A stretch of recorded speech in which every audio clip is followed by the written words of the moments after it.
Hello everyone, welcome back to my channel వర్ సైడ్స్ and logs. అందరూ బాగున్నారా? మేమైతే చాలా బాగున్నామండి. మీరు కూడా బాగుండాలని ఆ దేవుణ్ణి మనస్ఫూర్తిగా కోరుకుంటున్నాను. ఇంకా వీడియో వచ్చేసి ఈరోజు రొటీన్ వ్లాగ్ అండి. మార్నింగ్ తీసానమాట వీడియో అయితే. పిల్లలు స్కూల్కి వెళ్ళకుండానే దీపం అయితే పెట్టేసుకున్నానండి. అలాగే తొందరలో వరలక్ష్మి వ్రతం వస్తుంది కదండి. అందరికీ ఇంట్లో క్లీనింగ్స్ అన్నీ అయిపోయాయా? కిచెన్ అండ్ మొత్తం ఇల్లంతా క్లీన్ చేసేసుకున్నారా? రేపు నుంచి శ్రావణ శుక్రవారాలు స్టార్ట్ కదండి. మరి ఎంతమంది క్లీన్ చేసుకున్నారు, ఎంతమంది స్టార్ట్ చేసుకున్నారు ఏ పూజలు పనులన్నీ. మా అయితే అయిపోయాయండి కిచెన్ క్లీనింగ్స్ అన్నీ కూడా. ఇక్కడ దీపం పెట్టేస్తాను కదండి. ఇంకా తులసం దగ్గర కూడా దీపం పెట్టానండి. కాకపోతే గనం అయిపోతుందని దేవుడి దగ్గరే పెట్టేసాను అన్నమాట దీపం కూడాను. అది మీకు చూపిస్తున్నానండి.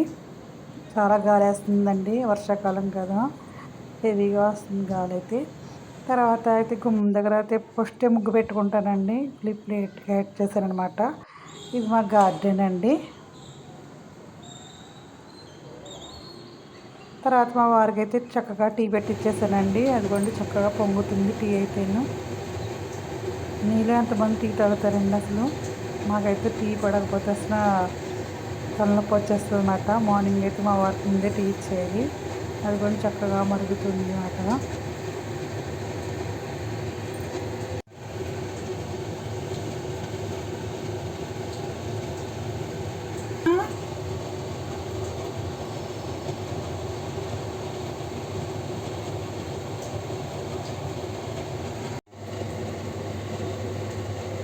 ఇక్కడైతే రొట్టేసానండి ఎర్లీ మార్నింగ్.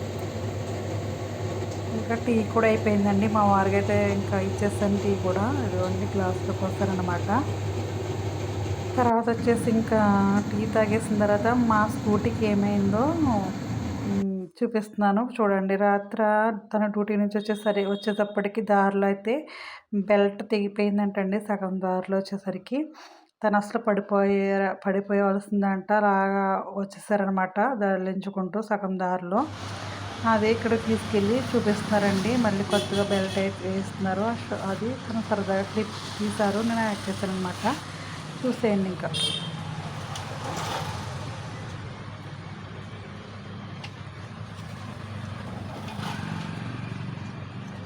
ఇలా ఎవరో గెంటేసినట్టు పడిపోయేవారేనంటండి, కానీ ఆగింది మాట. అలాగా చూడండి ఎంతలా తెగిపోయిందో ముక్కల కింద.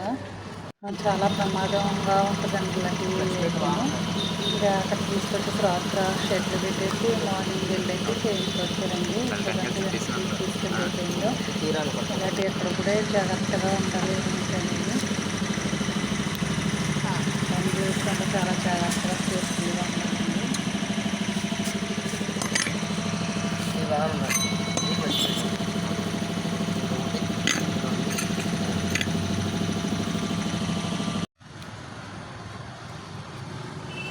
అయినా వర్షాకాలం అప్పుడు 2 వీలర్ కానీ అలాగే 4 వీలర్ కానీ చాలా జాగ్రత్తగా వెళ్ళాలండి. వెళ్ళినప్పుడు కూడా మనం జాగ్రత్తగా వెళ్ళినా ఎదుటి వాళ్ళు ఎలా వస్తారు ఏంటనేది మనం చెప్పలేము.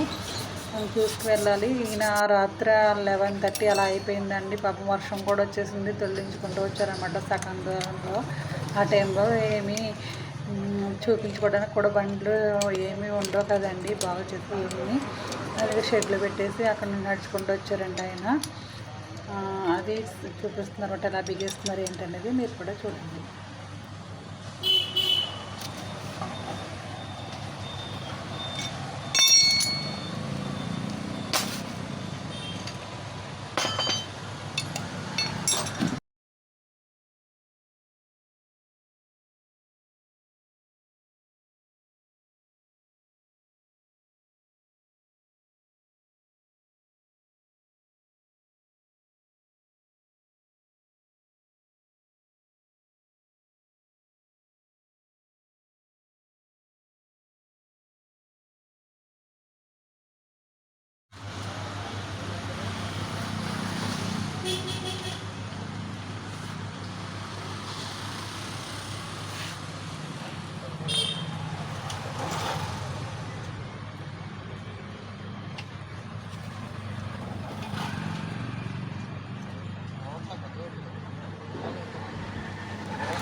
కానీ బండి కొంచెం ప్రాబ్లం అయితే వచ్చిందండి. ఇంక జాగ్రత్తగా వాడాలన్నమాట.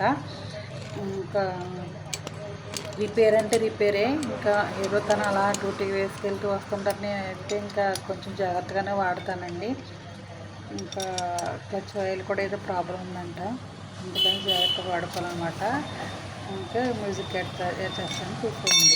దీపం పెట్టే విధానం ఒకటే అండి. మట్టితో చేసిందా, ఇతరులతో చేసిందా, బంగారంతో చేసిందా అన్నది కాదండి. అలాగే మిత్రుడు కూడా పేదవాడు ధనికుడు అనేవాడు కాదు. అక్కడ వరకు మనతో ఎవరైతే ఉంటారో వాళ్ళే నిజమైన స్నేహితులండి. ఇంకా వీడియో చూసేయండి. లైటింగ్ షాపు చాలా బాగున్నాయండి. లైట్స్ అయితే మాత్రం ఇది నాకు నచ్చి తీసుకున్నానండి. లైటింగ్స్ అన్నీ బాగున్నాయి కదా, హాల్లో పెట్టుకోవడానికి బాగుంటాయి అనే ఉద్దేశంతో అయితే మేము వీడియో క్లిప్స్ తీసుకున్నాను. అందుకని మీకు కూడా షేర్ చేద్దాం ఉద్దేశంతో అయితే వీడియో యాడ్ చేస్తున్నానండి. ఇవి 2000 నుంచి 5000 అలా ఇంకా ఎక్కువే ఉన్నాయండి. ఇవైతే మాత్రం 5000 అలా ఉన్నాయన్నమాట. స్టెప్స్ బట్టి ఉంటాయన్నమాట రేట్లు. ఇంకా మా వారు కూడా వెళ్ళినప్పుడు నేను సరదాగా వీడియో తీసుకున్నాను, మీకు కూడా షేర్ చేస్తున్నానండి. ఇంకా తొందరలో వరలక్ష్మి వ్రతం వస్తుంది కదా, ఎంతమంది క్లీనింగ్స్ అన్నీ అయిపోయాయండి. ఆర్భటాలు పోయి ఎక్కువ అప్పులు చేసి పూజలు అయితే చేయకండి. ఎంతలో చేసుకోవాలో అంతలోనే చేసుకోవాలి. పూర్వకాలంలో ఏమీ ఉండేవి కాదండి. ఓన్లీ కొంచెమే పెట్టుకుని అలా దండం పెట్టుకునేవారు.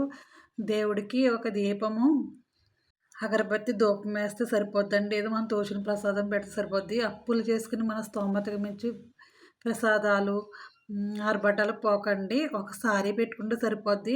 అప్పు చేసి బంగారాలు ఇలాంటివి ఏం కొనుక్కోక్కర్లేదండి. మనం ఉన్న స్థితిని బట్టే మనం చేసుకోవాలి. అప్పు ఒకసారి పెట్టాము ఇంకా అలా అప్పులు అయిపోతూనే ఉంటాం అన్నమాట. ఈ వాల్యుబుల్ వర్డ్స్ మీకు చెప్పాలనే ఉద్దేశంతో మీకైతే చెప్తున్నానండి. ఇంకా ఈరోజు ఒక ధర్మ సందేహం చెప్తాను, వినండి. భోజనం చేసేటప్పుడు ఎదుకుని కూర్చోవాలో మీకు తెలుస్తా అండి. తెలియకపోతే ఇప్పుడు చెప్తాను, వినండి.